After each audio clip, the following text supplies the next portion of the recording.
Are you ready to dive into ancient knowledge from over 4,000 years ago? Do you dare to listen to this primordial tale in a futuristic cyber landscape? The Epic of Gilgamesh is the oldest known great work of literature, and we're bringing it to you in an all-new visual synthwave experience. Tablet 1. He who has seen everything I will make known to the lands. I will teach about him who experienced all things. Alike Anu granted him the totality of knowledge of all. He saw the secret, discovered the hidden. He brought information of the time before the flood. He went on a distant journey, pushing himself to exhaustion, but then was brought to peace. He carved on a stone stela all of his toils, and built the wall of Uruk-haven, the wall of the sacred Iana temple, the holy sanctuary. Look at its wall, which gleams like copper.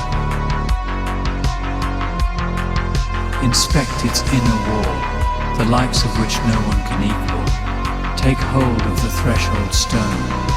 It dates from ancient times. Go close to the Iana temple, the residence of Ishtar, such as no later king or man ever equaled. Go up on the wall of Uruk and walk around, examine its foundation, inspect its brickwork thoroughly. Is not even the core of the brick structure made of kiln-fired brick? And did not the seven sages themselves lay out its plans?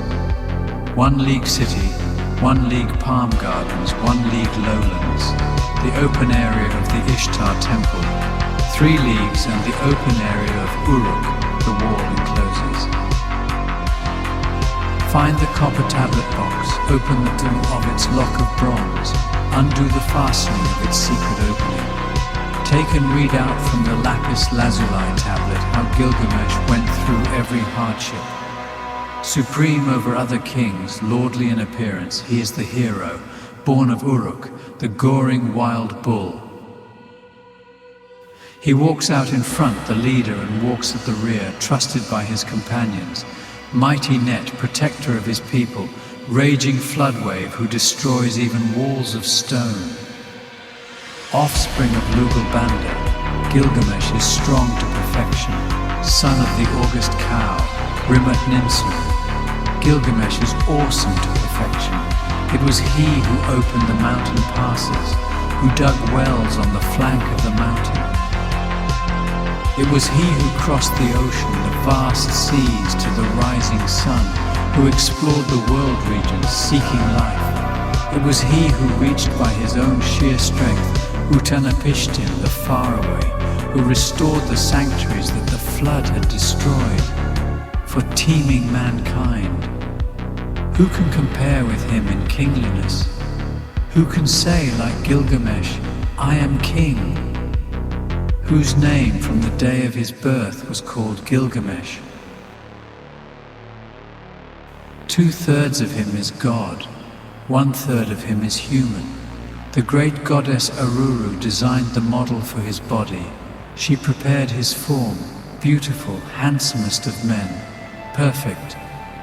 He walks around in the enclosure of Uruk. Like a wild bull, he makes himself mighty, head raised over others.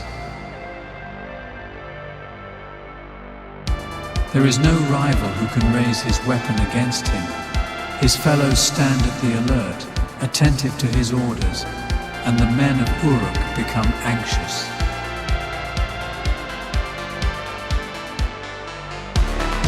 Gilgamesh does not leave a son to his father. Day and night he is arrogant. Is Gilgamesh the shepherd of Uruk-haven? Is he the shepherd? Bold, eminent, knowing, and wise. Gilgamesh does not leave a girl to her mother, the daughter of the warrior, the bride of the young man. The gods kept hearing their complaints. needs. So the gods of the heavens implored the Lord of Uruk, Anu, "You have indeed brought into being a mighty wild bull. Head raised, there is no rival who can raise a weapon against him. His fellows stand at the alert, attentive to his orders. Gilgamesh does not leave his son to his father. Day and night he arrogantly. Is he the shepherd of Uruk Haven? Is he their shepherd? Bold, eminent, knowing and wise. Gilgamesh does not leave a girl to her mother." The daughter of the warrior, the bride of the young man, Anu listened to their complaints, and the gods called out to Aruru, "It was you, Aruru, who created mankind. Now create a Zikru to it him. Let him be equal to Gilgamesh's stormy heart. Let them be a match for each other, so that Uruk may find peace." When Aruru heard this, she created within herself the Zikru of Anu. Aruru washed her hands. She pinched off some clay and threw it into the wilderness.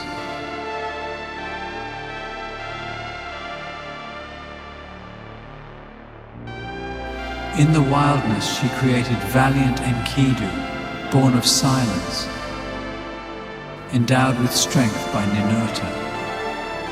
His whole body was shaggy with hair. He had a full head of hair like a woman. His locks billowed in profusion like Ashnan. He knew neither people nor settled living, but wore a garment like Sumukan. He ate grasses with the gazelles and jostled at the watering hole with the animals. As with animals, his thirst was slaked with mere water.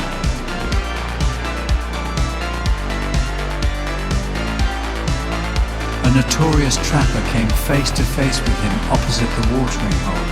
A first, a second, and a third day. He came face to face with him opposite the watering hole. On seeing him, the trapper's face went stark with fear, and he and his animals drew back home. He was rigid with fear. Though stock still, his heart pounded, and his face drained of color. He was miserable to the core, and his face looked like one who had made a long journey. The trapper addressed his father, saying, "Father, a certain fellow has come from the mountains. He is the mightiest in the land. His strength is as mighty as the meteorite of Anu. He continually goes over the mountains. He continually jostles at the watering place with the animals. He continually plants his feet opposite the watering place. I was afraid, so I did not go up to him. He filled in the pits that I had dug, wrenched out my traps that I had spread, released from my grasp the wild animals. He does not let me make my rounds in the wilderness." The trapper's father spoke to him, saying, "My son, there lives in Uruk a certain Gilgamesh. There is no one stronger than he. He is as strong as the meteorite of Anu. Go, set off to Uruk, tell Gilgamesh of this man of might. He will give you the harlot Shamat. Take her with you. The woman will overcome the fellow as if she were strong. When the animals are drinking at the watering place, have her take off her robe and expose her sex. When he sees her, he will draw near to her, and his animals, who grew up in his wilderness, will be alien to him." He heeded his father's advice. The trapper went off to Uruk. He made the journey, stood inside of Uruk, and declared to Gilgamesh, "There is a certain fellow who has come from the mountains. He is the mightiest in the land. His strength is as mighty as the meteorite of Anu. He continually goes over the mountains. He continually jostles at the watering place with the animals. He continually plants his feet opposite the watering place. I was afraid, so I did not go up to him. He filled in the pits that I had dug, wrenched out my traps that I had spread, released from my grasp the wild animals. He does not let me make my rounds in the wilderness."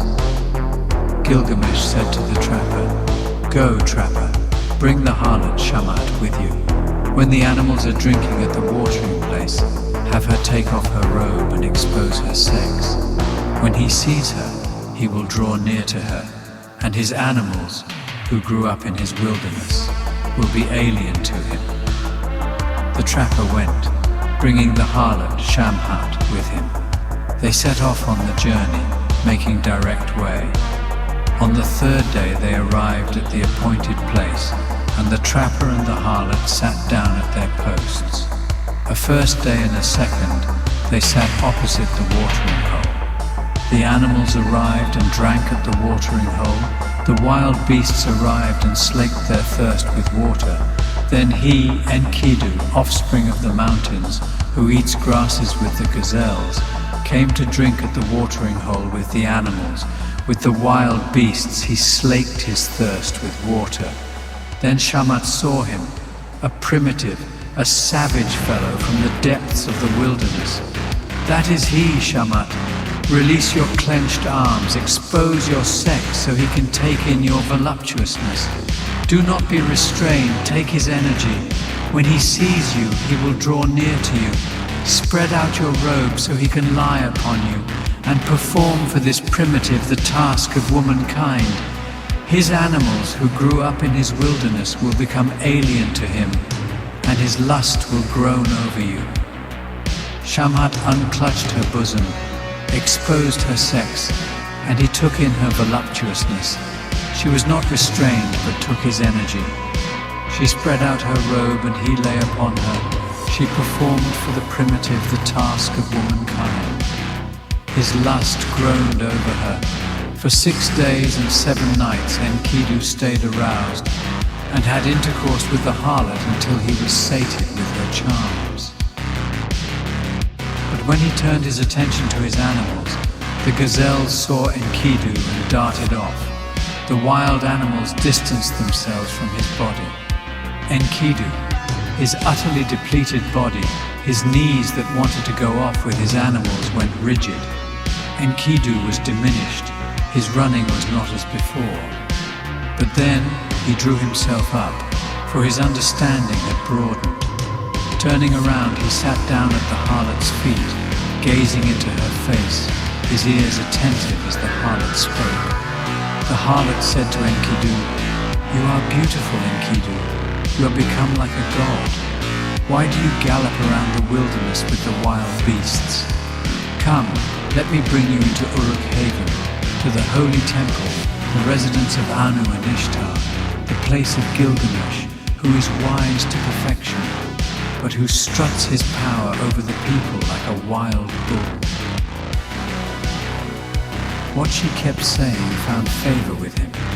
Becoming aware of himself, he sought a friend. Enkidu spoke to the harlot. "Come, Shamat, take me away with you to the sacred holy temple, the residence of Anu and Ishtar, the place of Gilgamesh, who is wise to perfection, but who struts his power over the people like a wild bull. I will challenge him. Let me shout out in Uruk, 'I am the mighty one.' Lead me in, and I will change the order of things. He whose strength is mightiest is the one born in the wilderness." Shamhat replied to Enkidu, "Come, let us go so he may see your face. I will lead you to Gilgamesh. I know where he will be."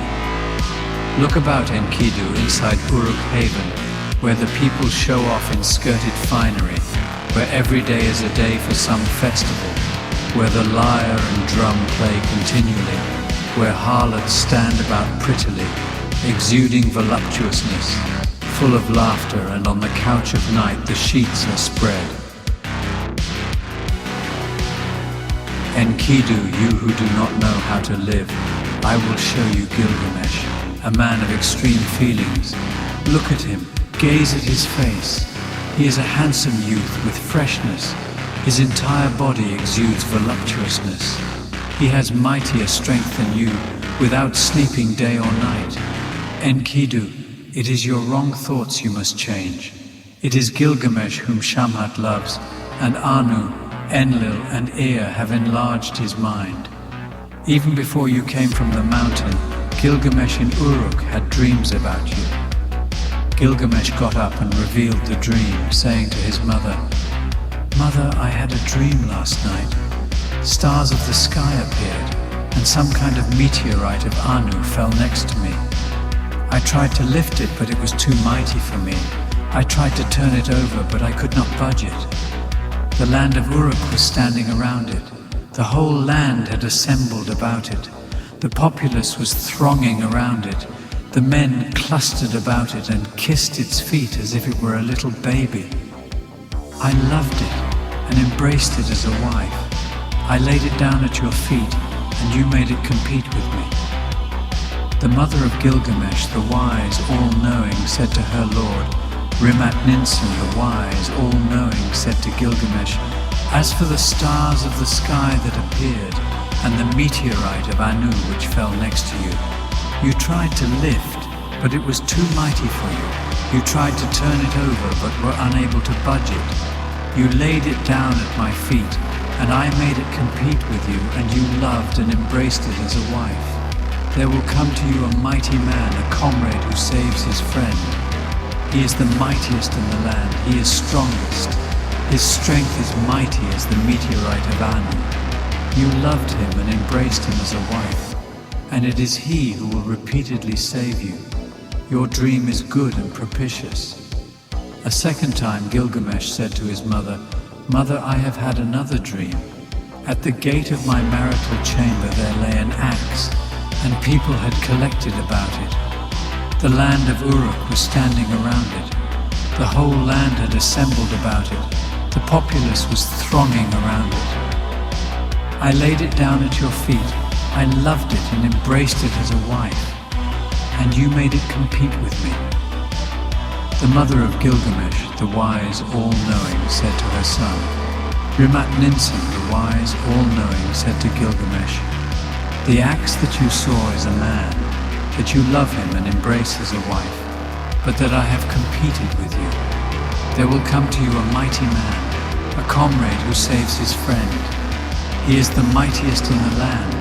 He is strongest. He is as mighty as the meteorite of Anu."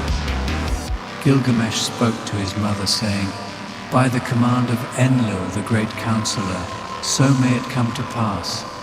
May I have a friend and advisor may I have. You have interpreted for me the dreams about him." After the harlot recounted the dreams of Gilgamesh to Enkidu, the two of them made love.